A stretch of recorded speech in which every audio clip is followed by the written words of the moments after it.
नमस्कार, मैं शालिनी और आप देख रहे हैं द न्यूज़ 15। मिडिल ईस्ट में बढ़ते तनाव के बीच अमेरिका के राष्ट्रपति डोनाल्ड ट्रंप ने ईरान को बेहद कड़ी चेतावनी दी है। ट्रंप ने साफ कहा है कि अगर ईरान हॉर्मुज जलडमरू मध्य में तेल के टैंकरों को रोकता है या तेल की सप्लाई बंद करता है तो अमेरिका ईरान को 20 गुना ज्यादा सख्त जवाब देगा। ट्रंप ने अपने सोशल मीडिया प्लेटफॉर्म ट्रुथ पर लिखा कि अगर ऐसा हुआ तो ईरान पर डेथ फायर एंड फ्यूर यानी कि मौत, आग और जबरदस्त हमला बरस सकता है। उन्होंने यहां तक कहा कि अमेरिका ऐसे ठिकानों को निशाना बना सकता है जिनके नष्ट होने के बाद ईरान के लिए दोबारा मजबूत देश बनना मुश्किल हो जाएगा। हालांकि इससे कुछ घंटे पहले ही ट्रंप ने यह भी कहा था कि ईरान के साथ चल रहा ये युद्ध बहुत जल्द खत्म हो सकता है। ट्रंप ने बताया कि अमेरिका के नौसैनिक जहाज पहले से उसी इलाके में मौजूद हैं और वे तेल के टैंकरों की सुरक्षा करेंगे। आपको बता दें कि हॉर्मुज जलडमरू मध्य दुनिया के सबसे अहम समुद्री रास्तों में से एक है। यहाँ से दुनिया का करीब 20% तेल गुजरता है। ऐसे में अगर यहाँ जहाज़ों की आवाजाही रुकती है तो इसका असर पूरी दुनिया की अर्थव्यवस्था पर पड़ सकता है। इसी वजह से ट्रंप के बयान के बाद अंतर्राष्ट्रीय बाजार में तेल की कीमतों में तेजी देखी जा रही है और दुनिया भर में इस स्थिति पर नजर रखी जा रही है। वहीं ईरान में सत्ता को लेकर एक बड़ा बदलाव सामने आया है। पुराने सर्वोच्च नेता अयातुल्लाह अली खामनेई की मौत के बाद अब उनके बेटे मुज्तबा खामनेई को ईरान का नया सर्वोच्च नेता बना दिया गया है। बताया जा रहा है कि युद्ध की शुरुआत में अमेरिका और इजराइल के हमलों के दौरान अली खामनेई की मौत हो गई थी।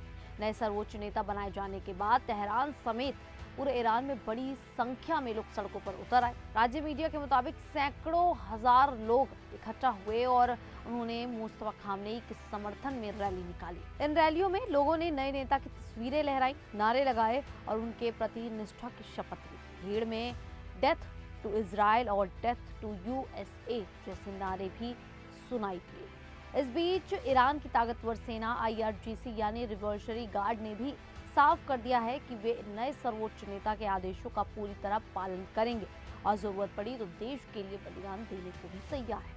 तेहरान का कहना है कि ये संघर्ष कब खत्म होगा इसका फैसला अमेरिका नहीं बल्कि ईरान खुद करेगा।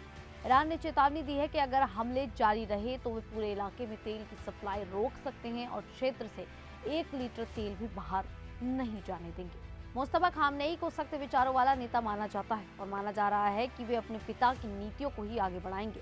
वहीं डोनाल्ड ट्रंप ने मुस्तफा की नियुक्ति को बहुत ही बड़ी गलती बताया है। अब सवाल ये है कि क्या नए नेता के आने के बाद ईरान और अमेरिका के बीच तनाव और बढ़ेगा या फिर हालात जल्द सामान्य होंगे। इस बीच UAE के भारत में पहले राजदूत हुसैन हसन मिर्जा ने एक बड़ा बयान दिया है।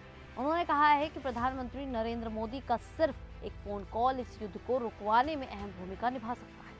हुसैन हसन मिर्जा ने एक इंटरव्यू के दौरान कहा कि अगर PM मोदी ईरान और इजराइल के नेताओं से बात करें तो ये विवाद सुलझाने में मदद मिल सकती है। उनके शब्दों में मिस्टर मोदी का ईरान और इजराइल के नेताओं को किया गया एक फोन कॉल इस मुद्दे को हल कर सकता है और ये युद्ध को खत्म करने में मदद कर सकता है। उन्होंने कहा कि भारत के दोनों देशों के साथ अच्छे संबंध हैं और अंतर्राष्ट्रीय स्तर पर प्रधानमंत्री नरेंद्र मोदी की एक मजबूत और भरोसेमंद छवि है।